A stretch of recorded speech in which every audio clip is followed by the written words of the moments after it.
They are ordinary people with an extraordinary ambition. What Christine Ntongo and her friends want is an end to corruption in a country where it's too often a way of life. Today they've taken to the streets of Rukungiri in southwest Uganda with the boys and the girls in the local band. Their message? Corruption means this country of wealth and talent can't play to its natural strengths.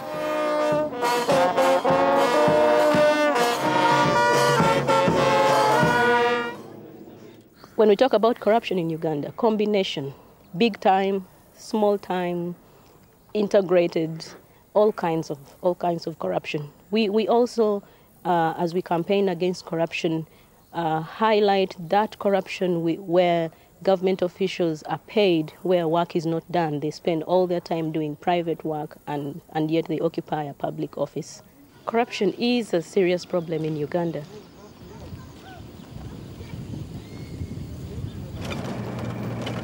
Christine is from the Uganda Debt Network, the UDN, an NGO which tries to make sure the country's scarce resources go to the poor and not to corrupt officials. Under a new debt relief programme coordinated by the World Bank, Uganda's been let off 60% of the $120 million it pays to service foreign debt every year. Christine and her friends in the UDN, Uganda's informal debt police, want to check the money Uganda's saved gets through to the places that need it, like the Rukungiri Health Centre. Hello. For over 20 years, doctors here have had to do without running water. Now they've been able to build a new water tower, paid for with money that had been earmarked to pay interest on international debts, but which can now be spent fighting poverty. These young mothers and their children now have clean water when they most need it. How many days? And in a country where 16 out of 100 children die under 5, clean water is a matter of life or death.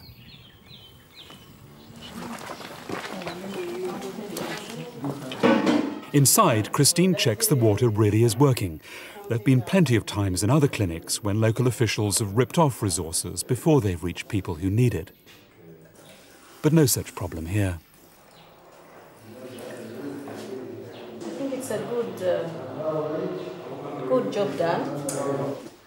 To make sure kids like 2-year-old Valentina and her mother really do benefit from debt relief, Uganda's paying the cash it's saved into a special pot called the Poverty Action Fund. So how are you feeling now? And it's the Poverty Action Fund cash that's helping these patients. Debt relief has really changed the performance of this health center in terms of provision of water, safe water. Now water can run directly into the maternity ward, the washrooms, the consulting rooms. They did not have flowing water before. The money that comes into the Poverty Action Fund, which is debt relief money, also provides for subsidy on drugs. So access to drugs is now easier for the community. The health center serves over 30,000 people. So they've all benefited? They've all benefited. From debt relief? From debt relief, yes. I really now feel that debt relief can make a lot of difference. Christine's based a day's drive from the Rukungiri Hills in the capital Kampala, and she relies on local volunteers to help check debt relief money really is going to the right people.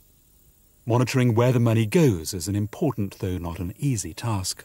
We need to sensitize the people. We need to create awareness within the communities that whatever services being made in their areas, they belong to them. They are the owners of those services, and therefore they should have all the access. That is the information. And that's why they should participate in making sure that the systems work for them. That duty is going to cost you a lot in terms of mobilizing the people, in terms of facilitating the monitors. It's not an easy job.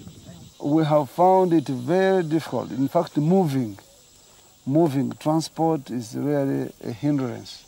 Because I'm lucky I have a motorcycle, but most of our monitoring committee members don't have. And even then, the fuel has escalated so high you can't really manage. So we are limited in movements. Otherwise, we would be